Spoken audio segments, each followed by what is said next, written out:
is the Big O Show. And there he is, ready to go, ready to rock and roll. Marcel Louis-Jacques covering the Miami Dolphins and giving us an edge. Remember to go to myedgedrink.com. Use our code Big O. You will get 10% off on your order of Edge Energy Drink wherever you live in the country, by the way. Smooth, delicious, zero aftertaste, 78 calories. It's a joke. Edge Energy Drink. Check it out. How you doing, Marcel? How you feeling? Oh, feeling great as usual, man. It's another wonderful day in the NFL. Another example of how this league has monetized the most mundane aspects of its offseason. You know, we're obsessed with the owners' meetings. The draft is its own spectacle, and now the schedule release day. It's a battle of lies and leaks and rumors, and you forget that we literally get the schedule tonight in its entirety. So, I love today, though, because it's just a lot of excitement, a lot of moving parts. So what leaks do you have for us, bro? We read some schedule that had 4 primetime games. We don't even know if it was true or not. We don't know if it's accurate or not. It could be some guy in his basement that created it on his own. So do you have any info for us? Have you been able to steal any information? The schedule comes out tonight. That is my leak. That is my information for you guys. Like it is. I know we're obsessed with like knowing things now and knowing every little bit, but like so it all comes out tonight, and we can talk about it for the next 4 months. But no, I think I know the schedule that you're talking about. That's got them opening with Buffalo and then Pittsburgh in week 2. And the guy said that he got it from CBS 4.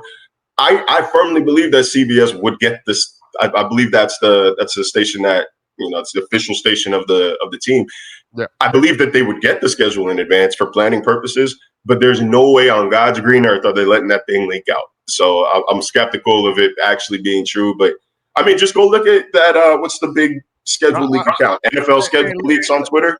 Just came out and admit he's been making up games this entire time. I'm ready to throw you under the bus because that schedule leak thing is going to be on ESPN. They probably gave it to you already, and you're just holding out on us. That's all. You're holding out on us, Mr. ESPN. That's what's going on. That's all. Admit it. You're holding out on us. We have an agreement with the NFL. Even if I had the schedule, you're not going to get it from me. I'm going to lose my job over something that y'all going to find out in 6 hours. So, no. Hey, listen. I'm excited. I'm as excited to talk about the schedule as anybody. Don't get me wrong. I love it. I love when it drops. I love making plans. I love texting my friends around the league. Be like, see you on day. Better have this ready, that ready. I love that. But it's the same energy as like getting to the stadium at the crack of dawn to see who's warming up and who's not. Like we're gonna get the inactives in like an hour. Like I'm gonna enjoy my off time. I'm gonna take a little longer walk with my dog instead of sprint to the stadium and fight the real traffic and try to speculate on things that we are literally going to find out.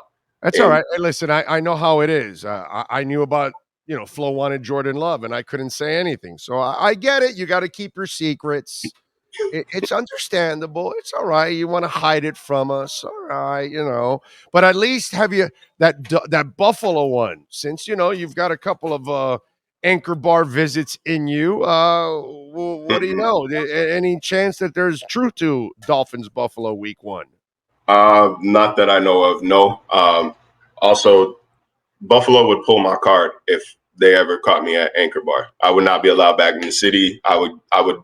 They take my pass. All of that, all the above. Anchor Bar is mid. You gotta go to Barbill. You gotta go to Elmo's. You gotta go to 911 Tavern. Yeah, phonies go to Anchor Bar. Like the phonies that really don't know Buffalo go to Anchor Bar, right? That's what it is. It was funny on Twitter when they minor leaguers, Bills and Patriots played in the playoffs. Some TV reporter from Boston had taken this video of a bunch of Patriots fans at Anchor Bar. They're like, Pats fans took over Anchor Bar, and Buffalo just laughed. So it was like, you took over a previously unoccupied space. Like you didn't. Right. We don't care. That's Stephen A. Smith. That is the misconception. The misconception is that Anchor Bar is like the bomb there in Buffalo when it's not It's just considered a tourist trap, not really the right place to go get the wing. It's the TGI Fridays of wings. So, Michael Cody knows what I'm talking about, bro. Yeah, no, I know, but it's funny to hear some people that really have zero clue about it, and they end up like talking about it like it's the second coming. All right, what are you picking up from camp? I was reading another article with Barry Jackson, and I tell you, Wes Welker really likes Azukama and Sherfield, so those are some of the things. So you tell me what impressions are you getting so far from camp? Not that you're going to get much at this point in time.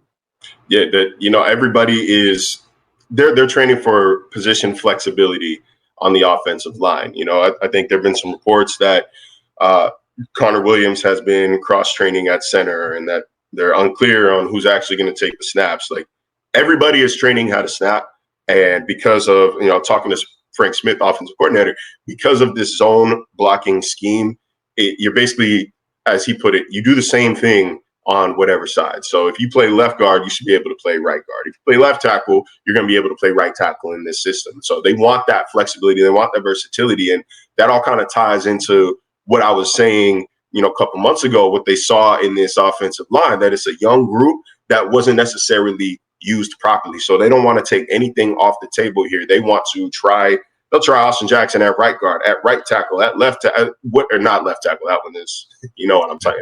That one's locked, but you know what I'm saying. They're going to try them at every. I think left guard is locked too, bro. I think they can talk all this shit they want. Connor Williams is going to play left. I think they already had in their minds, like, yeah, we're going to create a left side that we know we feel good about, and that's Connor and Armstead.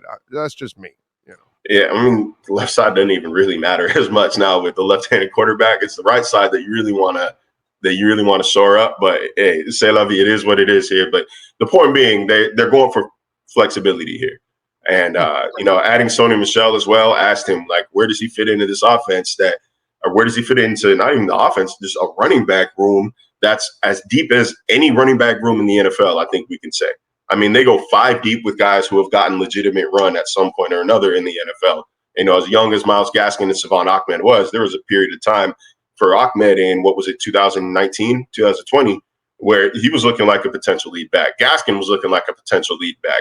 Obviously didn't necessarily pan out, which is why they keep adding names. But it's like, man, what are you going to do with all this? And the answer is basically, we're stockpiling talent. We're not looking at, we don't want a feature back. We don't necessarily need a third down back, a between the tackles guy. We're not trying to pigeonhole anybody's skill set. We don't want to specialize in anything. We just want to add good players. And, that's a Coach Speak Hall of Fame line, but that's what we're getting out here. Well, I think, and I think there's actually, I don't think they're bullshitting you guys, actually. I think they're being very honest, because if you look at how things were run in San Francisco, they tried to have a rotation of players, whether it was receiving or running. So I think that's kind of the way they want to attack people. That's why I keep telling everybody that all these people that have this hard on for Deebo Samuel, it's like, dude, he brought Deebo Samuel over in all kinds of ways. He doesn't want to do that with one guy. He'd rather keep people guessing this way. So I think there's a lot of truth to what they're telling you. I don't think they're just feeding you BS that you'll write and then everybody else reads and then they go on to do something else. I think versatility and not being predictable is what they want to use as a strength, actually. No, I don't think that they're lying either. I think they do want to have as many players as possible who can do as many things as possible. Right. They don't want to be predictable. They don't want teams to say, "Oh, Sonny Michel's on the field. He's, watch inside zone." They don't want any of that. Yeah. So, but either way, there are some guys who are going to have to earn a spot on the roster, because they're not going to keep 5 running backs on the 53. No, so, not with a fullback. No. Not with a fullback, man. That takes away a spot already right there.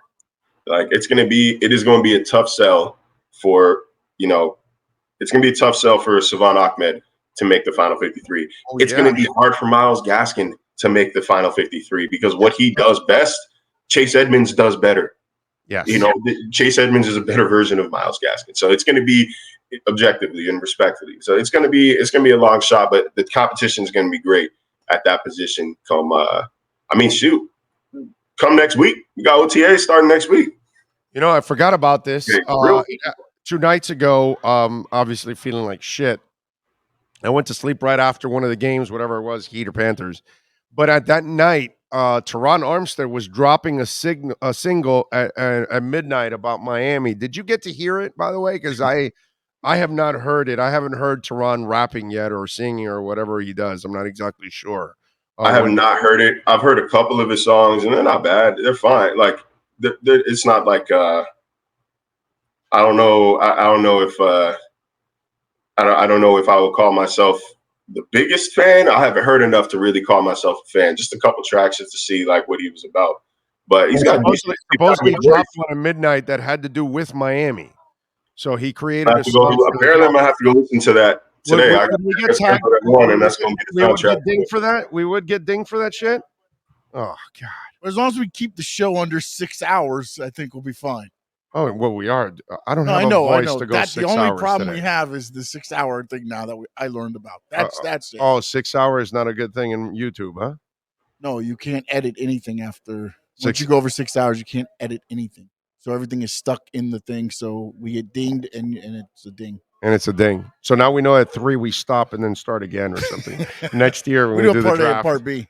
Yeah, because we did a 6 hour show in the draft. So yeah, so I guess that's what it was. So yeah, I want to hear the Teron Armstead single. Maybe what I'll do is I'll groove it in the car on the way home and maybe get a little. See, he's got about 11 hours and 15 minutes to catch everybody's attention, because when Kendra drops at midnight, nothing else really matters.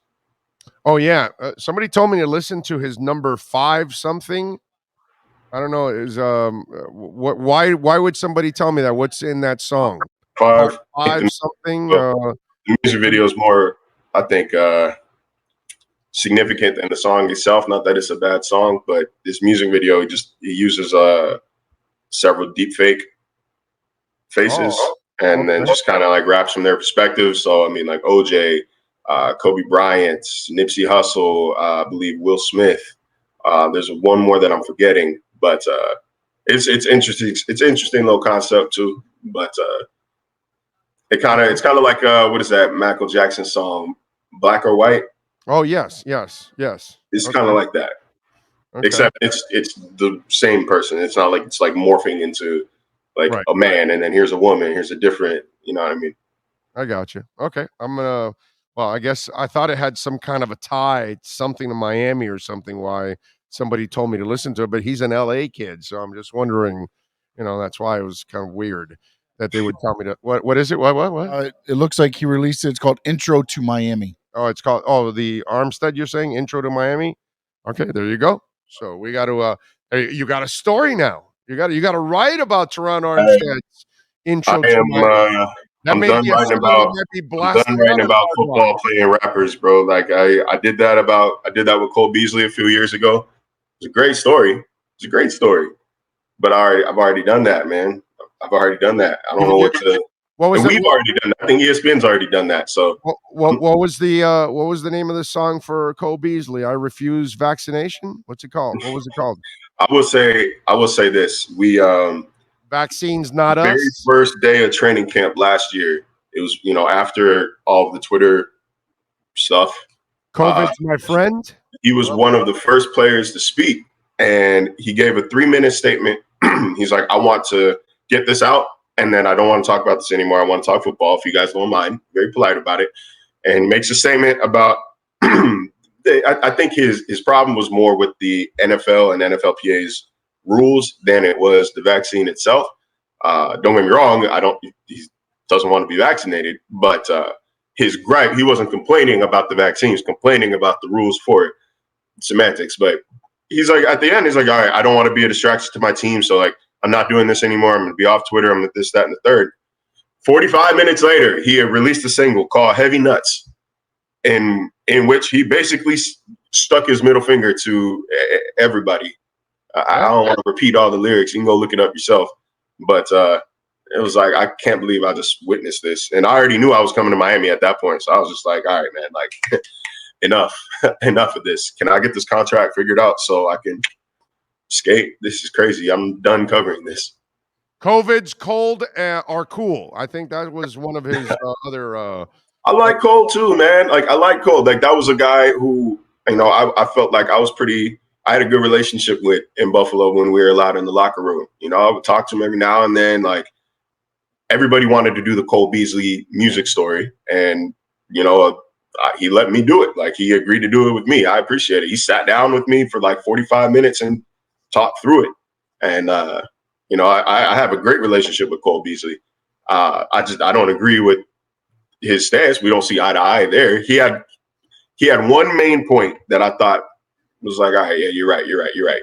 And that was the frequency of testing for vaccinated versus unvaccinated players. Yeah, that's very true. That never made any sense. That never made any sense. Why are you going to test a vaccinated player every 2 weeks, but unvaccinated every day? Like that one, right? It's more of an incentive to get vaccinated, which we don't have to get into that.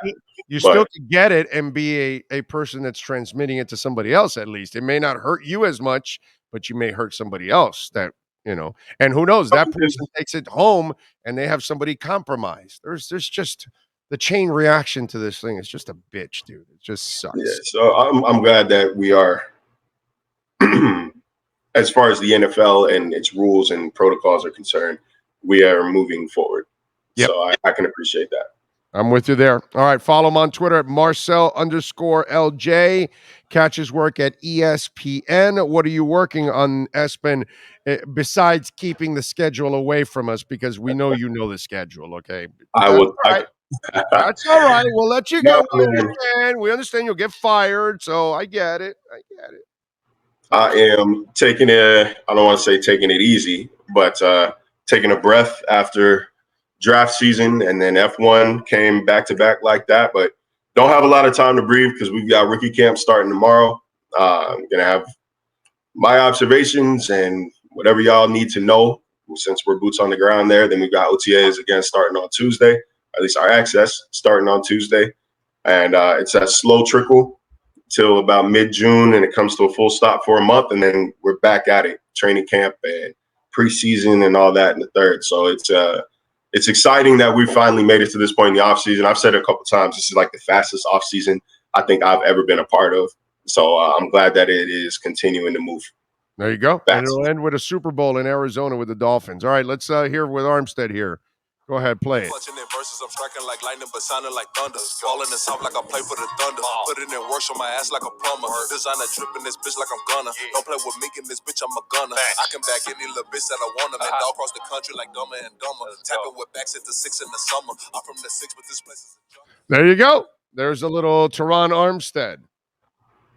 I don't know what all of that had to do with Miami, but I guess I'm going to have to slow down and listen to it again and try to pick up everything there. There were some things in there that they were talking about. He used the Thunder, which is Tampa Bay, but I'm not sure. Yeah, the Thunder, and then he said something about something there that had nothing to do with Miami too. I don't know what it was, but Dumb and Dumber or something like that. He did. I don't know. You know what? You know what I will say?